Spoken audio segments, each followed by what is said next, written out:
अब दूसरी बात पे आ जाते हैं। दूसरी बात ये है कि अगर कोई ड्रिंक एंड ड्राइव केस में या कोई पिए हुए पकड़ा जाता है तो उस पर पेनल्टी इतनी हाई कर दो, कम से कम 6 महीने के लिए उसका लाइसेंस जब्त कर लो, या फिर उसको अब ड्राइव मत करने दो 3 महीने के लिए। कुछ भी ऐसा स्टेप लो कि अगली बार बंदा सतर्क रहे। सबसे बड़ी समस्या अगर मैं गुरुग्राम की बताऊं आपको, तो जैसे यहाँ पे दिन ढलता है, यहाँ पे लोग ठेकों के आसपास गाड़ियों में बैठ के शराब पीते हैं। अब अगर वो शराब पीने लग रहे हैं तो ड्रिंक करके ही गाड़ी चलाएंगे, बिना ड्रिंक करे तो चलाएंगे नहीं। ऐसा तो है नहीं कि गाड़ी छोड़ के चले जाएंगे। अब ऐसे लोग खुला निकलते हैं फिर गाड़ी चला के, और वो ठोकते भी हैं। तो उनके अंदर ये है ना कि भाई हमें कोई नहीं पकड़ेगा, गाड़ी चलाने के लिए है, ड्राइव करने के लिए है, शराब पीने के लिए नहीं है, वो आपका घर नहीं है। लेकिन अगर आप दिन ढलते ही देखोगे तो ठेकों के आसपास आपको गाड़ियों की लाइन लगी मिलेगी। क्या ये चीज कंट्रोल नहीं हो सकती? सब कुछ कंट्रोल हो सकता है, लेकिन कंट्रोल करना चाहता कोई नहीं है, ये है बस। तो ये चीजें कंट्रोल करनी पड़ेंगी गवर्नमेंट को, सबको करना पड़ेगा। अब आ जाते हैं इसी से रिलेटेड दूसरी बात पर। दूसरी बात ये, पहले लोगों को ये था कि हम कंप्लेंट करेंगे तो कोई एक्शन लिया जाएगा और सामने वाला इंसान सलाखों के पीछे होगा। लेकिन आज इतने बुरे हालात हो गए हैं कि जेलों से ही फोन आ जाते हैं, सुनने में मिलता है कि किसी ने जेल से फोन कर दिया, जेल से फोन आ गया। तो ये चीजें धीरे धीरे अब बढ़ने लग रही हैं। तो फिर आदमी सिक्योर कहाँ है? अगर जेलों से ही फोन आने लग जाएंगे तो फिर एक तरह का सिस्टम हो जाएगा। मैं आपको बताता हूँ कैसा सिस्टम, और इस सिस्टम के होने के चांसेस अब बढ़ते जा रहे हैं, बहुत ज्यादा बढ़ते जा रहे हैं। सिस्टम कुछ ऐसा आएगा कि जैसे सरकार अब हमें इंसान को,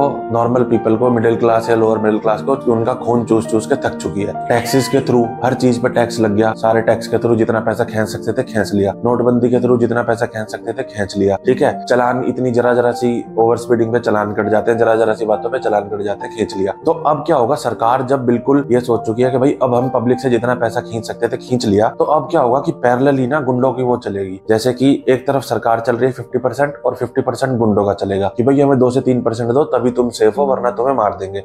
This is business. This is my sweat. I know, but I did business. Shut up. क्यों? क्योंकि पब्लिक को ये पता चल जाएगा कि भाई अब तो अगर क्रिमिनल जेल के अंदर भी है तो भी हम सेफ नहीं है, तो उनको मजबूरन देना पड़ेगा। इस लेवल की गुंडागर्दी आ जाएगी धीरे धीरे हमारी सोसाइटी में, और देखते ही देखते, ये ज्यादा दूर की बात नहीं है, मैं आपको बहुत नियर टू नेक्स्ट बता रहा हूँ कि ये दिक्कतें बहुत जल्दी अराइज अब करने वाली हैं। वरना इन दिक्कतों पे अगर एक्शन लेना है तो लेना पड़ेगा, बहुत जरूरी है। अब आ जाते हैं एक और बात पर कि जो इतनी बैक मनी जनरेट होती है, इसकी यूटिलाइजेशन कहाँ होती है, कहाँ ये पैसा यूज किया जाता है। तो अगर आपने देखा हो सिद्धू मूसेवाला केस को अगर हम उठाएं तो सिद्धू मूसेवाला ना मरता अगर वेपन्स अवेलेबल ना होते। लेकिन कितने वेपन्स जो यूज हुए, हालांकि सिद्धू मूसेवाला अपनी गलती की वजह से मरा, लेकिन यूज तो वेपन्स का ही हुआ ना। वो वीडियो में आप देख लेना कि क्या उसकी गलतियां थी, ताकि आप बेटर समझ पाओ। लेकिन आज आप देखोगे तो गुड़गांव में आए दिन गोलियां चल रही हैं, कभी भी गोलियां चल जाती हैं। दिल्ली में भी कहीं ना कहीं पता चला गुस्सा है, किसी ने गोली मार दी। तो क्या ये वेपन इतनी इजीली मार्केट में अवेलेबल हो सकते हैं? अगर ये बात बिल्कुल सच है कि भाई अगर पुलिस चाहे तो मंदिर से चप्पल तक नहीं चोरी हो सकती, तो कैसे अवेलेबल हो रहे हैं इतने, कैसे इतनी इजीली सब कुछ होने लग रहा है? ये चीजें सोचने लायक है, ध्यान देने लायक है। अच्छा,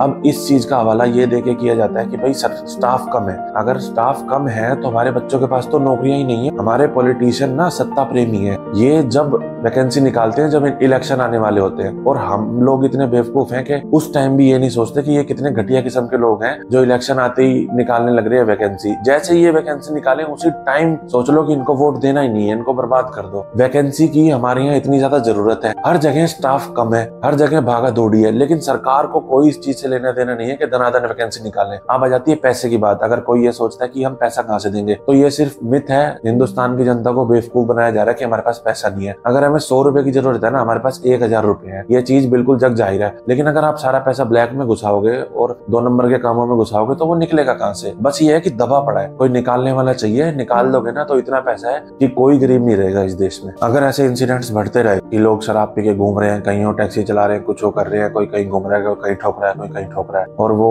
ऐसे खुला नशा करके घूम रहे हैं, तो जो बेटी बचाओ बेटी पढ़ाओ है ना, वो सिर्फ इतना रह जाएगा कि बेटी बचाओ, और कैसे बचाओ, जैसे तैसे बचाओ। अब सबसे बड़ी समस्या क्या है कि हमारा हर सिस्टम बेकार है। अगर आपको लॉरेंस बिश्नोई की एक बात याद हो कि जब हम जेल आए थे तो हम तो मामूली केसों में आए थे, ठीक है, और क्यों ये नहीं देखते कि किन केसों में वो आए थे, क्या उनके साथ गलत हुआ। बाकी ये कभी इन्वेस्टिगेशन हुआ ना कि हम कैसे चीजें ये क्रिएट हुई, तो बहुत चीजें बदल जाएंगी सर, है ना। हम तो आज नहीं तो कल मर ही जाएंगे, पर ऐसे है कोई और चीजें उभरेंगी नहीं हमारी जैसी, हमारे जैसे जो एस मैजिक तक है वो नहीं उभरेंगे जी दोबारा। तो इन्वेस्टिगेशन इस चीज पे हो। हम तो जैसे आप कह रहे हैं इनकाउंटर होना है, वो चलो होना है सर, हम इनकाउंटर नहीं होगा तो हमारे विपक्षियों के हाथ हो जाएगा, नहीं हो जाएगा तो अपनी मौत भी जाएंगे। ये तो सृष्टि का नियम है, जाना सभी ने है ना। तो ये कोई दिक्कत नहीं है, क्योंकि चेंज तो इस चीज से आएगा कि जैसे कि ये चीज इन्वेस्टिगेशन हो गई, स्टूडेंट ही थे, ये तो आपको भी पता सर।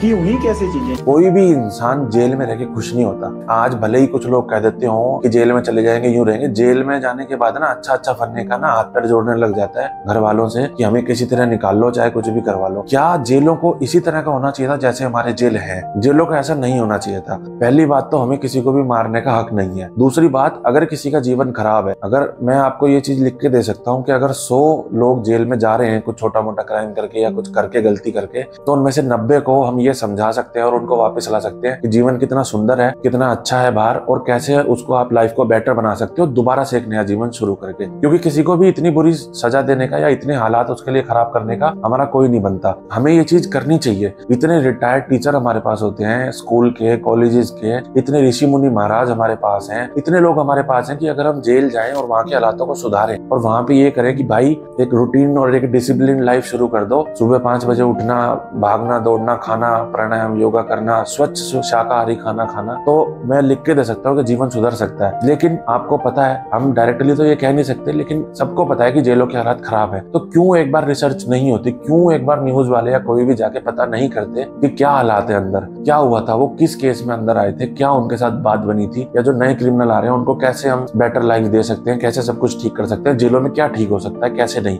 अब वही बात आ जाती है कि स्टाफ की कमी है या जेलर या इनकी कमी है, उनकी कमी है। अरे कमियां हैं तो हमारे बच्चों के पास नौकरियां नहीं है, वो नौकरियां निकालो ना, जेल के अंदर करो ना, ऐसे सिचुएशन ऐसी क्रिएट करो ना, सब कुछ हो सकता है, बस करने की कोई इच्छा नहीं रखता। ये सब कहने की बातें हैं। इसलिए मैं आपको कह रहा हूँ कि अगर हालात सुधारना चाहते हो, वरना हालात इतने ड्रास्टिकली खराब हो जाएंगे, कंट्रोल से बाहर हो जाएंगे, तो हमें पब्लिक को जागरूक होना पड़ेगा, कुछ ना कुछ स्टेप हमें अच्छे लेने पड़ेंगे। अगर आपको मेरी वीडियो पसंद आई है, आप भी चाहते हो आपके बच्चे सुरक्षित रहें और पढ़ाई लिखाई करें, तो मैं A to Z लेके आऊंगा कि जीवन कैसे सुधर सकता है, क्या बच्चों में कमियां हैं और कैसे हम उनको सुधार सकते हैं, कैसे हम पंजाबी गानों से बच सकते हैं और कैसे पंजाबी गाने और ये सब हमें अफेक्ट कर रहे हैं, ये भी मैंने अपनी वीडियोस में बताया। उम्मीद करता हूँ आपको मेरी वीडियो पसंद आई होगी। और हालातों को हम कभी भी बदल सकते हैं, क्योंकि जीवन का जो मोटिव होता है, एम होता है, वो होता ही ये है कि हम दूसरों के लिए जिए, ना कि अपने लिए जिए। जब हम दूसरों के लिए जिएंगे तो भगवान हमारा ध्यान अपने आप रख लेगा, और जिस दिन हमने अपना ध्यान रखना शुरू कर लिया, उस दिन ऊपर वाला नजर फेर लेता है और दोबारा वापस नजर घुमाता नहीं है हमारी तरफ। और हम शुरू में तो इतना सोचते हैं कि हम अपना बढ़िया कर रहे हैं, लेकिन ये हमारा काल है जो हमारे पीछे होता है, जो हमें ऐसा महसूस ही नहीं होने देता कि हम कितना अपने आप को कीचड़ में धंसते जा रहे हैं, और वो काल एक दिन हमारे ऊपर मिट्टी घेर देता है। ठीक वैसे ही कि हम मस्ती से पहाड़ पे तो चढ़ गए, लेकिन पहाड़ पे से कोई धक्का दे दे, हम काल के भरोसे पहाड़ पे चढ़ रहे हैं जिस पहाड़ पे, और जब हम ऊपर जाके ये महसूस होगा कि आंख बंद कर लेते हैं काल के भरोसे और शांति की जिंदगी जिएंगे, उसी टाइम वो काल हमें धक्का मार देता है। तो उम्मीद करता हूँ आप मेरी बातों को समझ पाएंगे, और वीडियोस को देखिए, इनको शेयर कीजिए और अपना भला सोचिए, और मैं आपकी